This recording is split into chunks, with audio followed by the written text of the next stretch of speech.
We are on the verge of one of the most interesting and impactful changes the U.S. has seen since the invention of the light bulb. But before I begin, let me go back in time. The year is 1910, and my great-grandfather is stepping off a boat and experiencing America for the first time. As a 26-year-old Irish immigrant, I can only imagine the wonder that he felt coming from the poverty of Ireland into the opportunity of America. Can you imagine it? The excitement, the thrill, the anticipation, the fear. The year is 2010, and I am stepping off a U-Haul into a small desert town in eastern Washington. As a 26-year-old Portland native, I think that I am feeling what my grandfather felt over 100 years ago. The thrill only opportunity can provide. See, I came here for a change. Growing up in an urban environment of 2 to 3 million people and moving to a town 10% that population was a shock, to say the least. I mean, who had seen so many chain restaurants?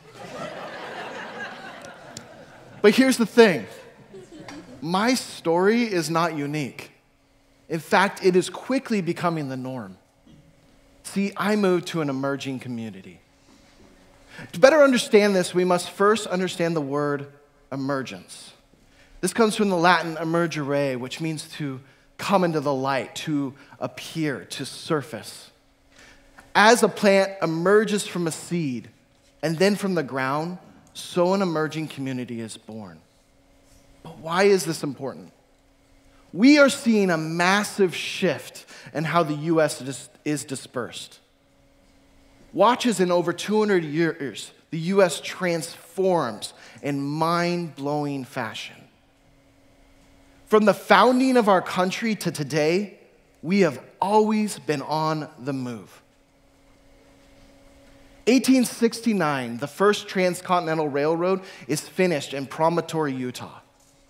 This cut travel time across the U.S. from 6 months to 1 week, making it go from this to this. This caused explosive growth into the West, a land thought to be full of opportunity.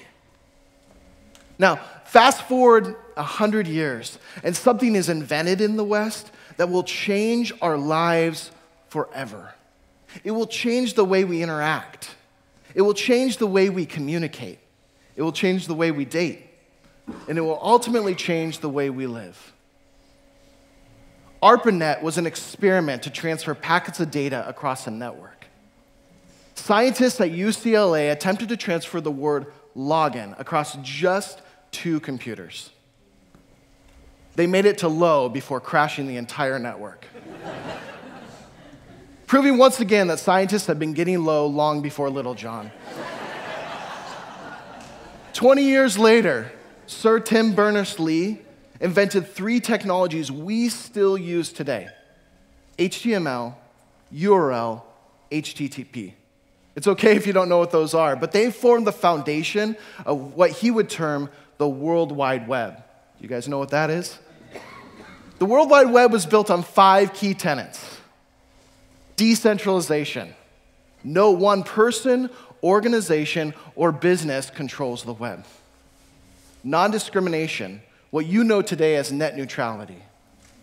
Bottom-up design.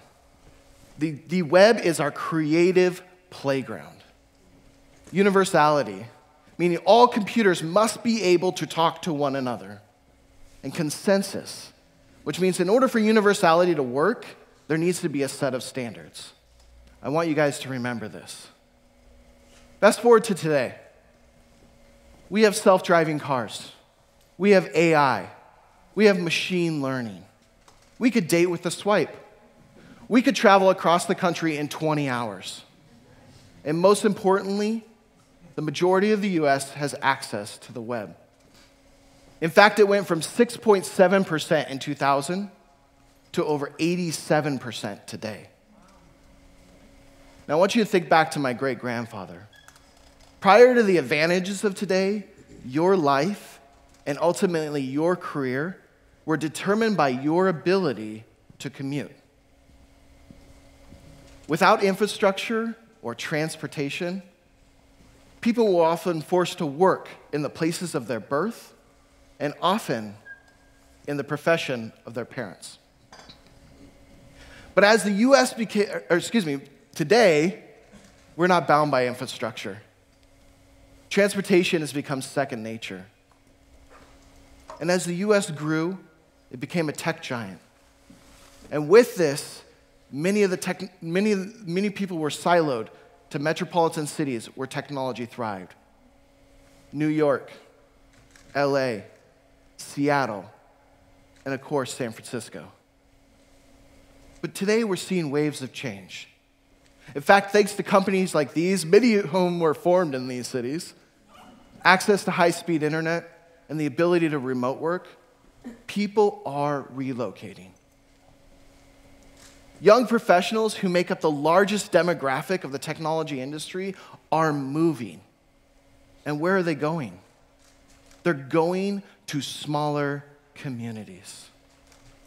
Thanks to infrastructure and their ability to work anywhere, they are on the move and looking for a place to relocate. And emerging communities are being born. This is really happening. It's happening right now. So what is an emerging community? Well, let me explain this. An emerging community is one that is going from a traditional industry to a more modern one. Think of towns who were, say, focused on government work. They're now starting to focus on startups, on new business, on technology. Think of towns that were maybe focused on agriculture. They're now starting to focus as well on agriculture technology, combining what they know with something new. In fact, I want you to look at this map of the fastest growing towns in America right now. What don't you see on here? New York, LA, Seattle, San Francisco. People are starting to spread out.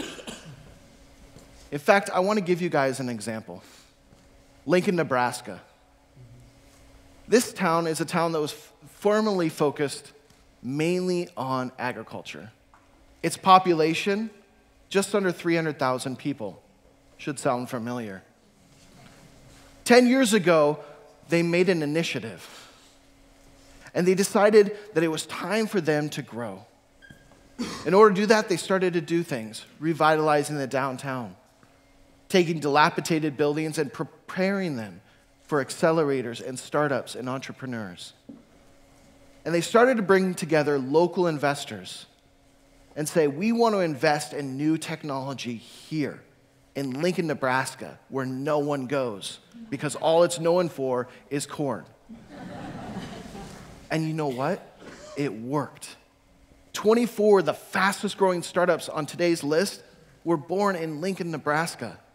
They call it the Silicon Prairie. In fact, as it grew,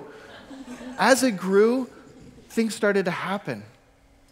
New restaurants, local restaurants, new breweries, nightlife. Don't these all sound thrilling? They started to happen in Lincoln, Nebraska. So what does an emerging community have to offer? Well, it has a lower cost of living. This is impactful to everyone. The ability to live under your means will make you happier. Greater access to community. Whether you believe it or not, science shows that having a community of like-minded people around you actually increases your satisfaction. It has access to larger cities. Why live there when you can visit? And it has less traffic. Do I have to say anything more? It's family focused. Even though science says that young professionals are having kids later in life, they're actually more family-centric than Gen Y and Gen X. Isn't that amazing? In a mix of rural and urban environment, we're creating a new type of community. So how does an emerging community blossom? Well, I believe there are a lot of ways. Smaller communities can offer a lower cost for fledgling startups, entrepreneurs, and remote workers. And more importantly, can offer less stress and higher satisfaction.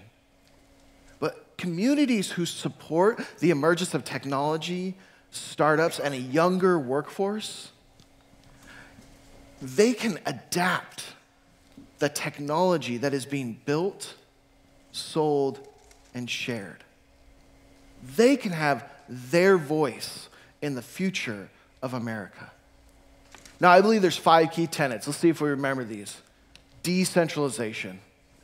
No one industry can own or control the community or the technology therein in an emerging community. In fact, it is made up of a plethora of thriving industries. Non-discrimination. Doing things the old way is harmful to community building, but so is just trying to bring in the new way. In fact, an emerging community finds a non-discriminatory balance between both the old regime and the new guard, bringing together a community of collaboration. Bottom-up design, my favorite. The community is our creative playground. What do you want to see? Universality. Technology and community are applicable to everyone. Demographics do not matter. A consensus. An emerging community must find a standard for support and empowerment. The year is 2039. My daughter, Darby Jane, is stepping out of college. Hopefully with her master's degree. I'm going for a doctorate, though. What's the community that she will see? The future is in your hands. As an emerging community, we need to stop worrying if there is enough parking and start to focus on a future where technology, startups, entrepreneurship, and investment are not a thing seen in large urban environments, but rather dispersed across smaller, happier, and healthier communities. As a young professional in an emerging community, I want to join you and say, the future is in our hands. What will we build? Thank you.